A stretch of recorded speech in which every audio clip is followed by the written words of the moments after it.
It was the kind of quiet that doesn't feel normal. Too flat, too careful.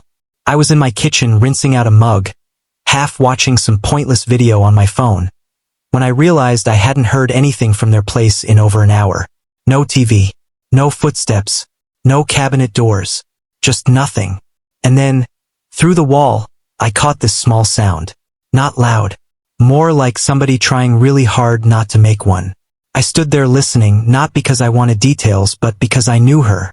I'd known her long enough to recognize the difference between ordinary silence and the kind that comes after a bad night. A few seconds later, I heard a door shut next door. Then another. Then nothing again. When the knock came, it was so soft I almost missed it. I opened the door and there she was in the hallway wearing jeans, a sweatshirt, and this look on her face like she was still holding herself together only because she hadn't decided it was safe to stop. Her eyes were red. Not dramatic. Not messy. Just tired in a way that made my chest tighten. "Can I stay here tonight?" she asked. That was it. No long speech. No explanation. Just that. "Yeah," I said right away, stepping back. "Of course. Come in." She walked past me fast, like she didn't want to be seen standing out there. I closed the door and locked it without thinking. When I turned around, she was already hugging her arms around herself in the middle of my living room, looking embarrassed for even being there. "You don't have to explain anything," I told her. She nodded once, but I could tell that only helped a little. I grabbed her a glass of water first, then changed it to tea because her hands were shaking and tea felt steadier somehow. She sat on the end of my couch holding the mug with both hands, staring at it like she needed something simple to focus on. I got her a blanket from the chair, even though my apartment wasn't cold, and put it beside her. She gave me this small look like she wanted to say thank you but didn't trust her voice. It hit me then how long it had been since I'd seen her relaxed. We'd still talked, still had our old shorthand, still did that thing where we could make each other laugh over almost nothing. But since moving in next door with him, she always seemed a little split. Like part of her was with me and part of her was listening for something else. "You can take the bed," I said. "I'll sleep out here." "No, I can just stay on the couch." "You're not staying on my couch." That got the smallest breath of a smile out of her. Barely there, but real. Later, after she'd had some tea and the color came back into her face a little, she finally started talking. Not all at once. In pieces. Like she had to test each sentence before letting go of the next one. She said it hadn't started bad. That was the first thing. At first he was just intense. Wanted to know where she was, who she was with, when she'd be home. Then it turned into comments. About what she wore.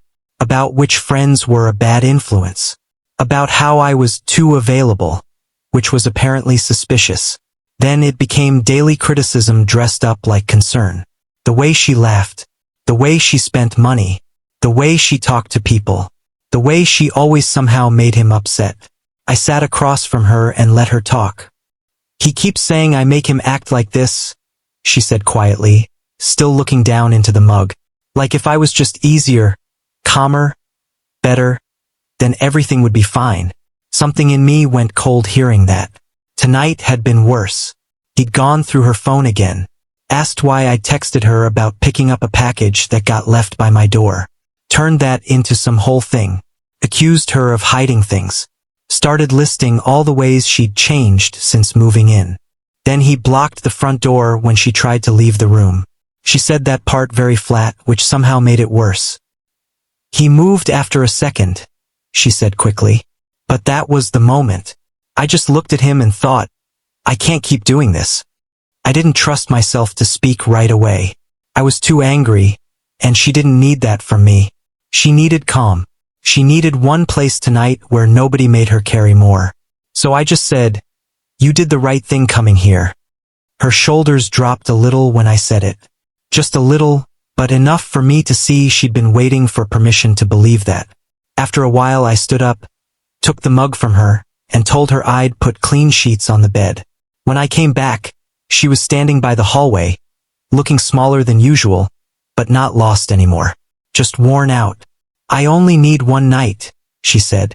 "I just need one night where I feel safe." I met her eyes and said, "You have it." And for the first time since she stepped through my door, she looked like she believed me. I promised she'd be safe. Like and subscribe if you're rooting for her journey. Morning felt strange in the best and worst way. Nothing had happened in my apartment, and somehow that made everything feel heavier. The place was quiet except for the coffee maker and the soft sound of her moving around in my bedroom. I hadn't slept much on the couch. Not because it was uncomfortable. Mostly because every few minutes I'd found myself listening for noise in the hallway. Like I expected him to start pounding on my door. He didn't. When she came out, she looked cleaner, steadier, but still worn down. She tied her hair back with one of the bands she kept on her wrist, and she was wearing the same clothes from last night. For a second we just looked at each other like we both knew this was the part where real decisions started. "I'm sorry," she said, "for showing up like that." I was already pouring coffee into 2 mugs. "You don't need to apologize for coming here." She leaned against the counter and let out this tired breath. "I know. I hate that this is where things got." I handed her a mug. She wrapped both hands around it the same way she had around the tea last night, except this time she looked a little less like she might break.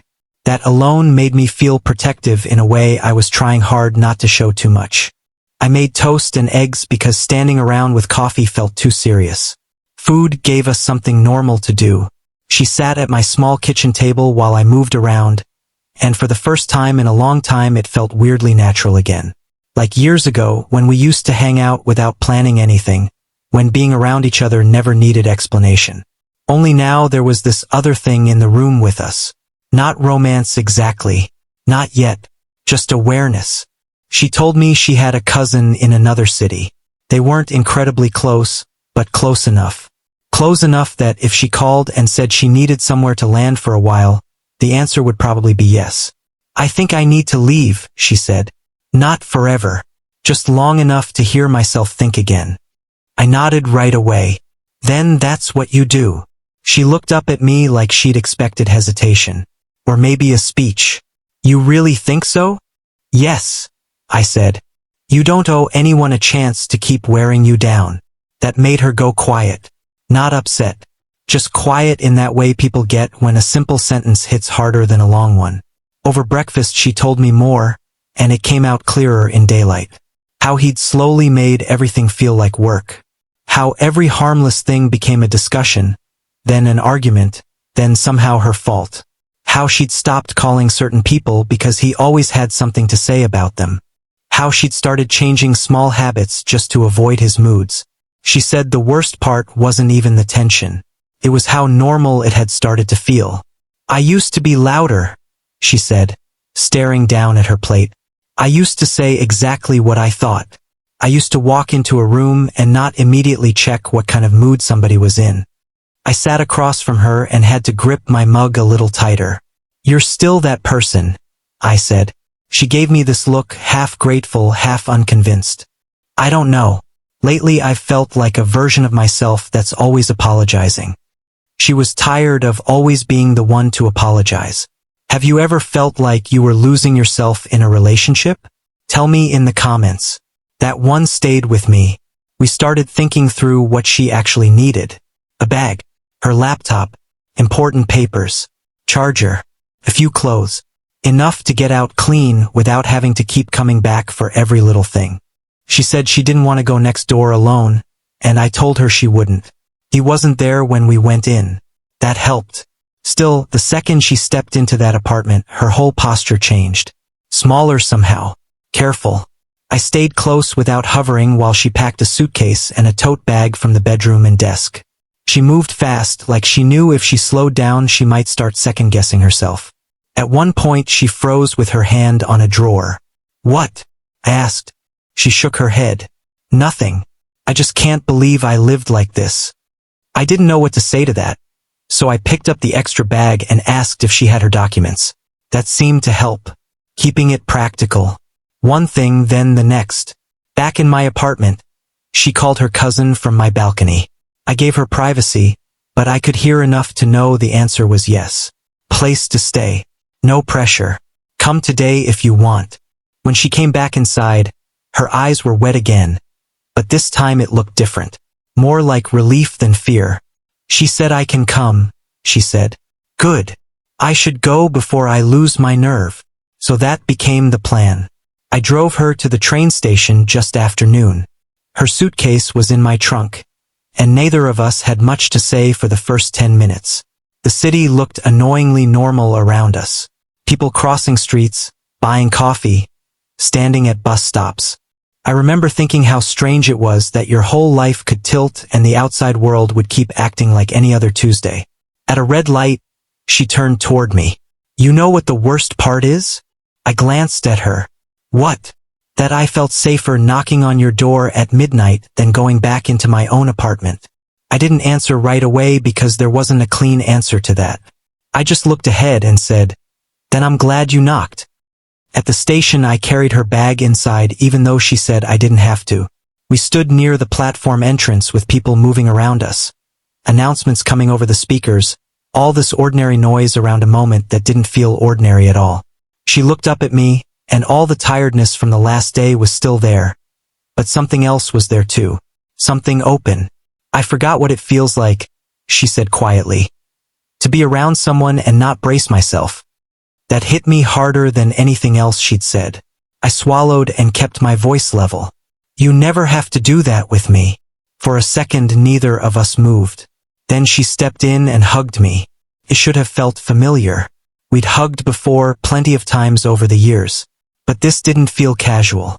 She held on tight and I did too, one hand at the middle of her back, the other against her shoulder, and I had this sharp, impossible awareness that if I let myself think too much about what she meant to me, it was going to show all over my face. When she pulled back, she didn't go far. I don't know what I would have done last night if you weren't there, she said. I wanted to tell her I'd always be there, that I already had been, probably longer than was smart. Instead I just said, text me when you get there. A tiny smile touched her mouth. You're not getting rid of me that easily. Then her train got called and that was it. She took her bag, looked at me one more time, and walked through the gate. I stayed until she disappeared into the crowd. When I got back to my apartment, it was exactly the same as when I'd left it. Same couch, same mug in the sink, same folded blanket on the chair. But the quiet didn't feel peaceful anymore. Felt hollow. That was when it finally landed on me, fully and without anywhere to hide from it. My life had been built around staying calm, staying useful, staying out of trouble. I told myself that was enough. But standing there in that clean, quiet apartment, all I could think was that the only time it had felt truly right in months was when she was in it.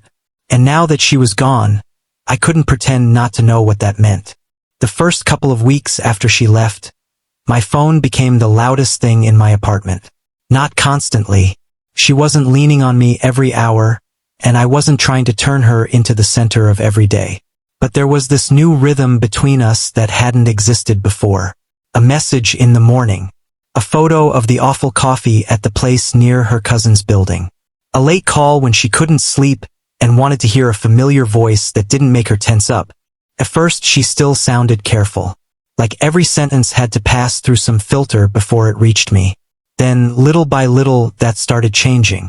One night she called while I was folding laundry, and I realized halfway through the conversation she was actually laughing. Not the polite version I'd gotten used to hearing from next door.